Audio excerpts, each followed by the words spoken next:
This week on Arizona Illustrated, Building the Wall.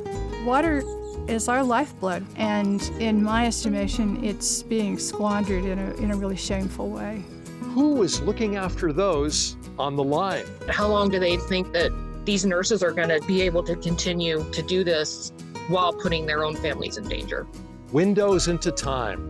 Through the archives, I felt a deep connection to my history and my roots. And Arizona's rainforest. This is a laboratory that doesn't exist anywhere else. It's a magnifying glass on how does the biology interact with the atmosphere.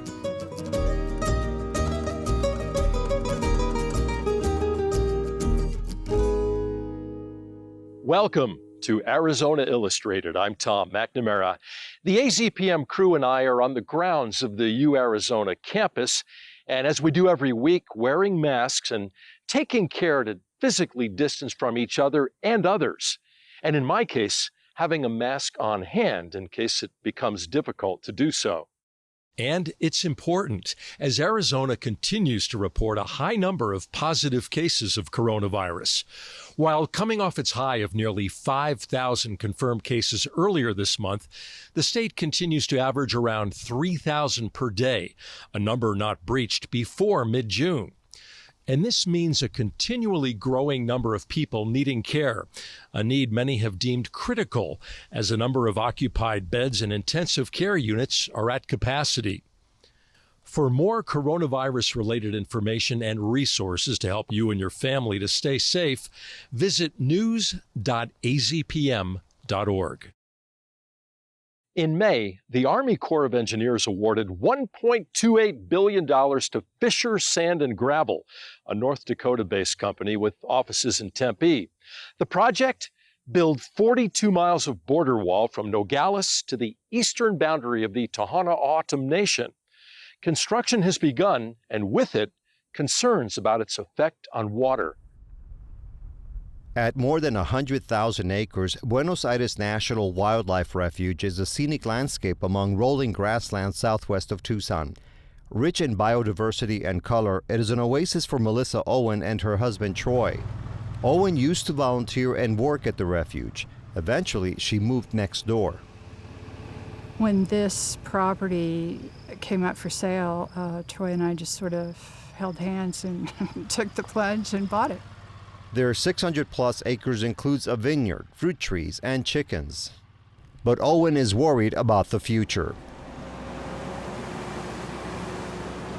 She learned recently that the federal government is constructing a 30-foot-high fence along the border in the community of Sasabe, about 3.5 miles from her ranch. Owen worries contractors will dip into nearby wells or dig for new ones, depleting a precious resource.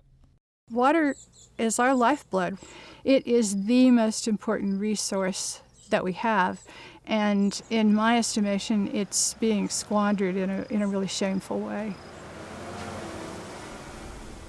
At Coronado National Memorial in the Huachuca Mountains south of Sierra Vista, well east of the Buenos Aires Refuge, Trevin Hooker is also dismayed about a border project. Instead of new barriers and roads, Trevin thinks the agency ought to rely on technology, which has a long presence in this region. They already have a multi-million-dollar blimp that sits and does surveillance in the sky. There's a 50-foot radio tower with vehicles monitoring it that are here 24/7, and there's armed Border Patrol agents who are in this area and hiking this area. U.S. Customs and Border Protection says it needed more time to answer specific questions from Arizona Public Media about Owen and Hooker's construction and environmental concerns. In April of 2019, the Secretary of Homeland Security waived multiple environmental laws to expedite construction in areas with high levels of illegal crossings. Over a month-long period last year, CBP says it received more than 13,000 written comments, including 55 comments that specifically addressed negative impacts to archaeological sites and protected areas like the Buenos Aires National Wildlife Refuge. While frontline healthcare workers are trained to maintain focus and perform complicated procedures in high-stress environments, The COVID-19 pandemic introduces a new challenge, a chronic stress and pervasive uncertainty that threatens both their physical and mental health.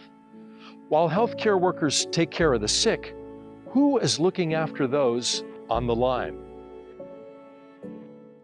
We're not even 5 miles into this marathon, and people are exhausted.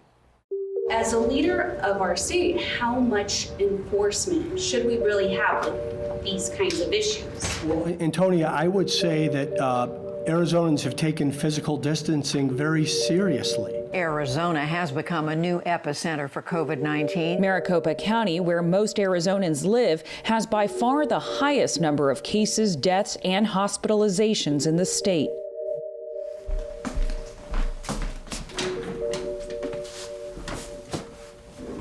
Those of us in healthcare, we're very focused on helping others. We're not always very good at asking for what we need and the vulnerability that goes with that. Literally the 3 months since we've been watching the New York situation and watching that absolute devastation, trying to scramble to figure out how are we going to address it here. We're seeing presentations that we saw on the news in New York. We're seeing the level of hospitals being overrun. The rate of infection is going up. It is spiking. You still have your patients coming with heart attacks, broken arms, car crashes. How do you care for them? Emotionally and morally, that's injurious to us when we can't actually do that. Moral injury is where one has to act in contrast to one's own values because of the setting that the action is happening in. The situation where a healthcare worker ordinarily would be able to say, we did everything that we could. And now they have to say things like, we did what we could given the resources we had under the constraints we were functioning with, and this is what happened. And that's a very different message to have to give to families and patients, and it causes a great deal of distress for the healthcare worker. I knew there was a potential that I was exposed, and from that day forward, I never went home.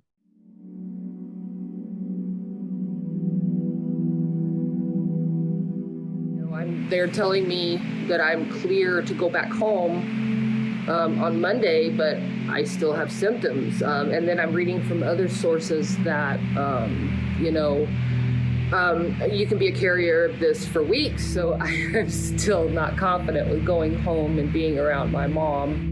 We had a positive case. 3 of us nurses ended up being exposed to her before she was hospitalized.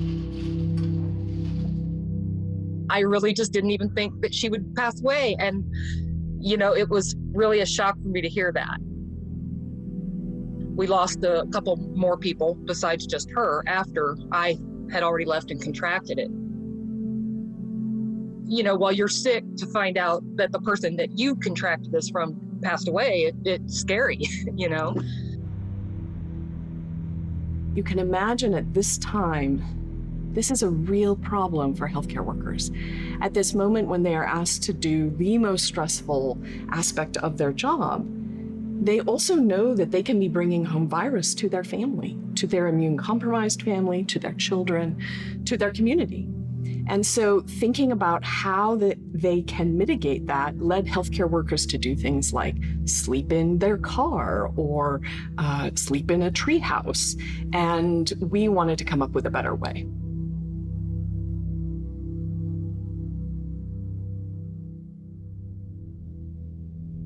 HCW Hosted actually started from my partner and I nervously watching as the COVID-19 pandemic spread.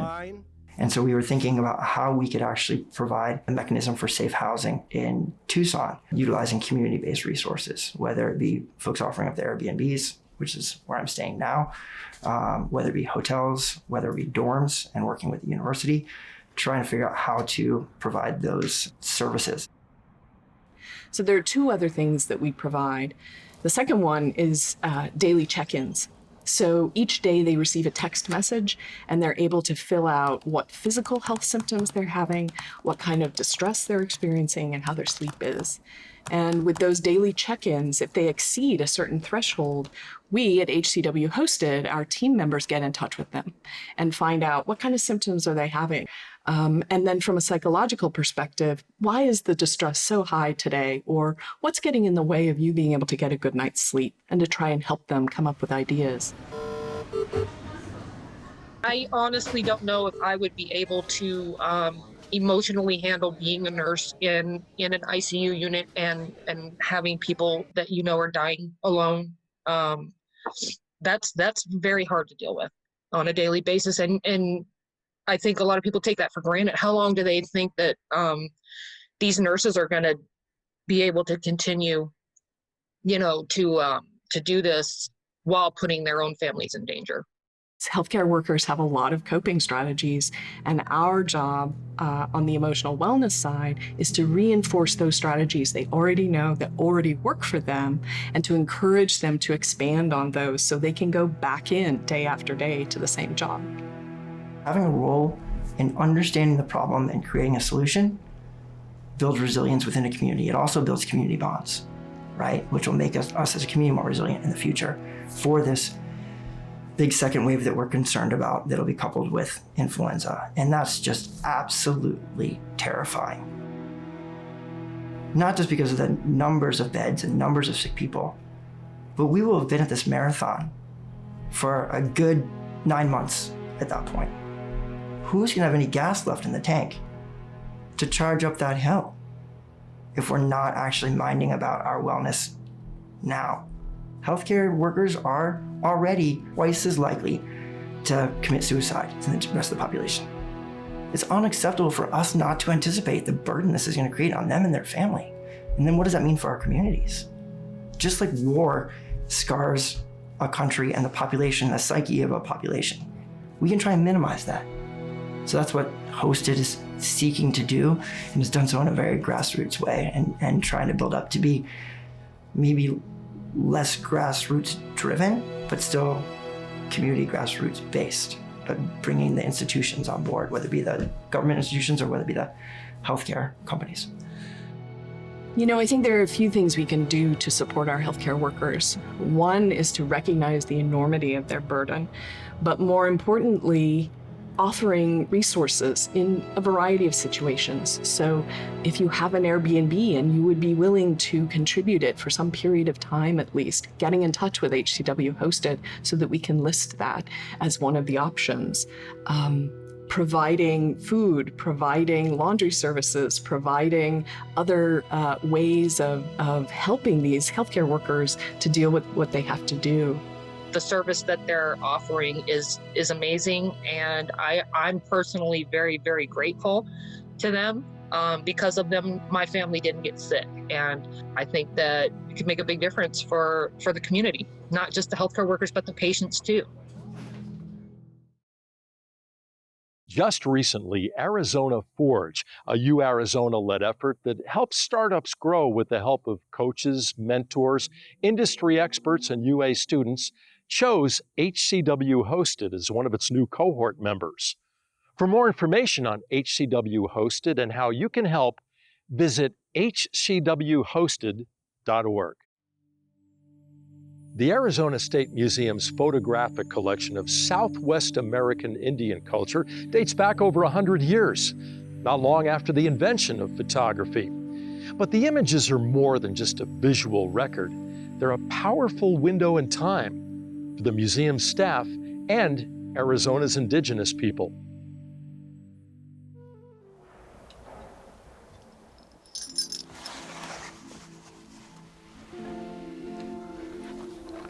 I'm Janelle Weekly, and my position is Curatorial Specialist Senior in care of the photo collections at Arizona State Museum.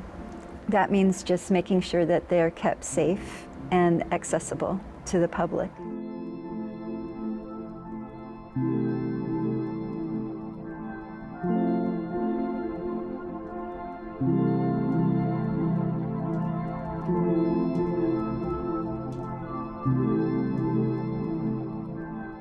Broadly, our collection covers the cultures of the Southwest, so all the indigenous communities. There's 22 tribes in Arizona, and we have photo documentation of all of the communities. Also, archaeology that's been done in Arizona and the Southwest.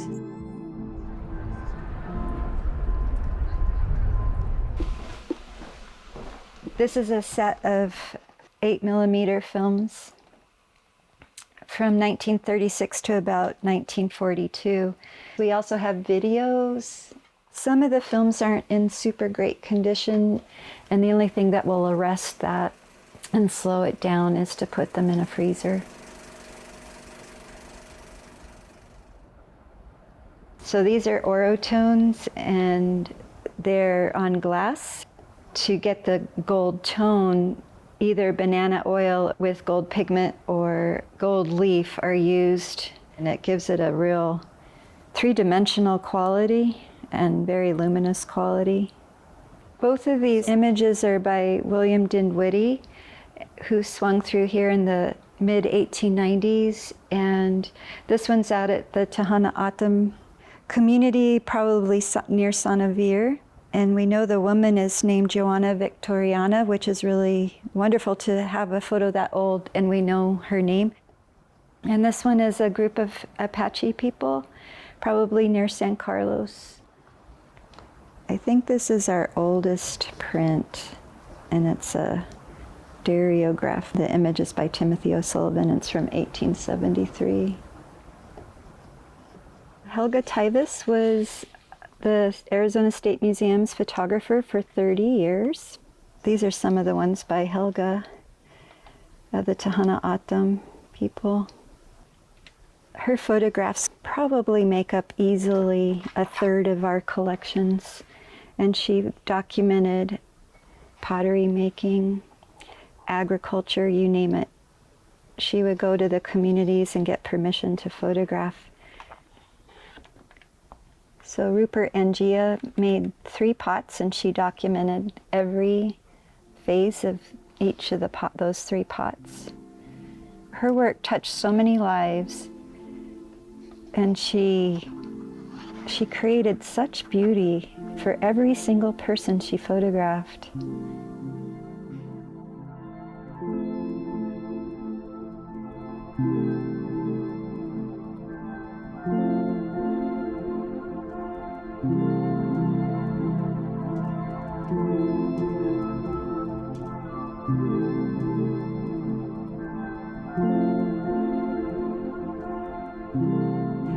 I think we have a legacy of the colonial white people coming out here, and I think we've over the years been really good about working more closely with the tribes instead of telling them. We're better at listening to them. I'm sure we have a long way to go.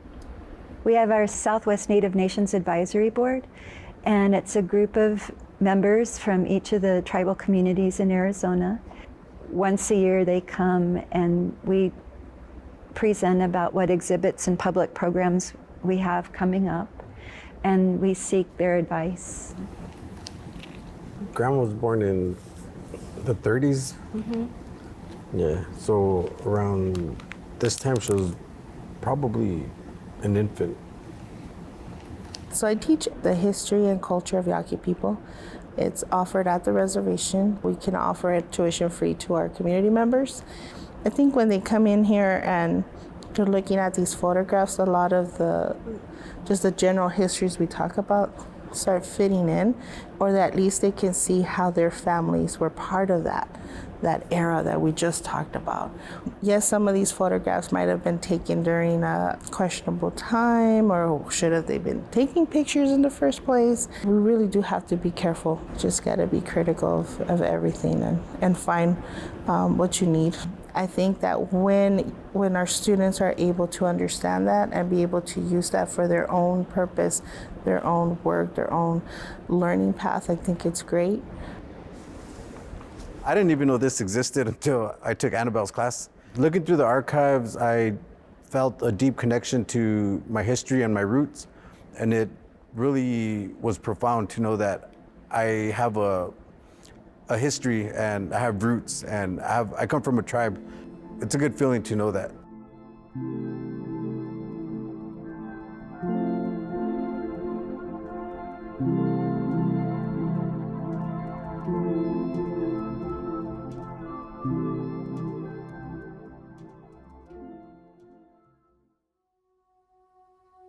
It might be hard to imagine now, in the middle of our exceedingly dry summer, that just a few miles north of Tucson is a place with a towering canopy of evergreen trees and a lush forest floor dense with green leafy plants and tree roots, and dripping almost continuously with rainfall.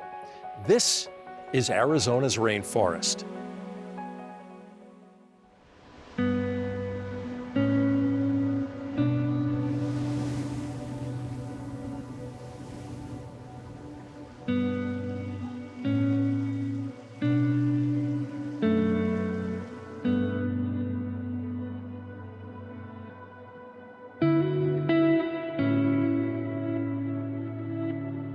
Biosphere 1 is the Earth, the planet we live on. That's Biosphere 1, and then Biosphere 2 is sort of the quote-unquote the replica or the model system of that. And this is a laboratory that doesn't exist anywhere else.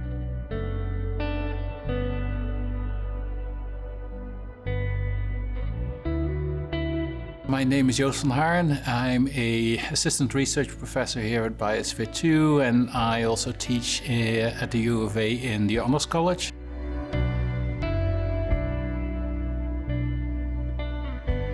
When I came to Biosphere 2, I was very much intrigued by the large amount of biology relative to the amount of atmosphere. So it's a magnifying glass on how does the biology interact with the atmosphere. So that's the cool thing about Biosphere 2.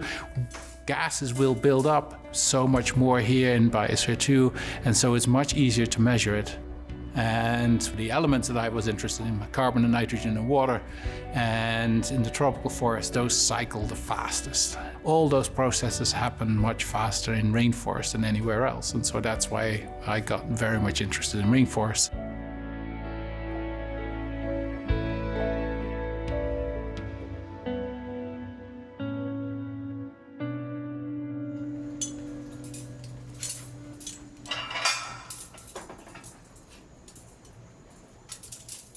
So I started out, my first rainforest experience was here at Biosphere 2. Right? That was all like a 44 by 44 meter or like 120 by 120 feet rainforest. That's all I knew. And so then in 2005, I started going down to Brazil, to a city along the Amazon basin, Santarém, where I started my research there.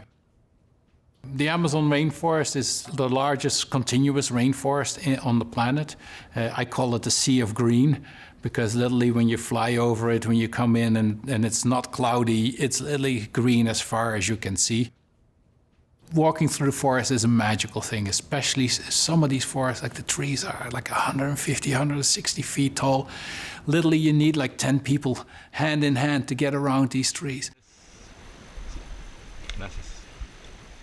And so we actually measured all the trees in these large plots that we had, and then we also measured sort of the structure of the forest, so how much carbon is actually stored in the forest. And then what I did particularly for my own research was to see what is the feedback between the tree species and again the soil processes. And that's always what I've been interested in, and sort of that linkage between what's growing above ground and how is that influencing what's going on below ground. Everybody thinks like it's very dangerous because the snakes and all these other animals, the jaguars and like all these. The most dangerous thing that actually happened to me while I was down there was that I was stung by a scorpion. I actually managed to grab it. This scorpion, it's a neurotoxin that pretty much puts you in a coma for anywhere between 12 and 48 hours. And it just completely blocks your voluntary nerve system, so you have no control over your body. So that was a wild ride. At Biosphere 2, there's no snakes, there are no scorpions, so the chance of being stung by something that really can knock you out and really do some damage, doesn't exist in here, nor can you get lost. It's only 44 by 44 meters, or again, like 120 by 120 feet, so you don't get lost in this forest like you can do in the real world. In the fall of 2019, we did in the rainforest the B2 WALD experiment. WALD actually in German stands for forest. And so really what we did during this experiment was to look at how does drought affect carbon and water cycling in a tropical forest ecosystem. How is climate change affecting tropical forests? We had over $3.5 million worth of equipment. We had over 4 kilometers, almost 3 miles worth of tubing running to all kinds of different locations. So we could measure the leaves and how they are functioning. We could measure the stems, and we could measure the roots and the soil. So we also looked at the different components of the ecosystem. So understory trees versus the upper canopy trees, and see how they behave differently. And then also we did that with different species. And then we can work again back in the Amazon basin and start putting instrumentation in certain locations where we expect these kind of droughts to happen. So those are the kind of key things that we did during the WALD experiment, and that you can do at Biosphere 2 that you really cannot do anywhere else, at least at this scale too, right? Because these are fully grown trees that have been growing here for 30 years. Actually growing up myself, I did not necessarily like the classroom setting as best for learning. And so one thing I do is actually take students out and actually give them experiences, and actually through these experiences learn things. So at Biosphere 2 is a great place for that, right? To actually be able in the rainforest to collect litter, to collect things, and then actually do measurements on that. Makes it much more real than just reading about it in a book.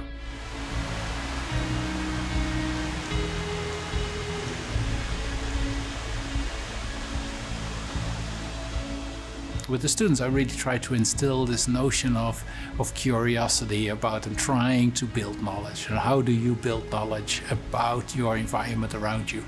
And it really starts all with curiosity. And looking around and being open and being receptive.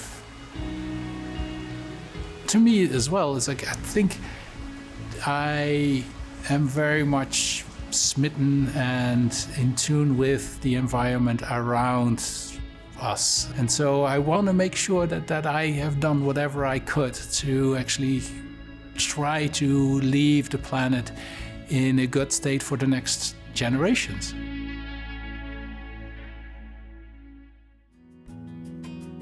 Thank you for joining us here on Arizona Illustrated. I'm Tom McNamara. Stay safe, and we'll see you next week.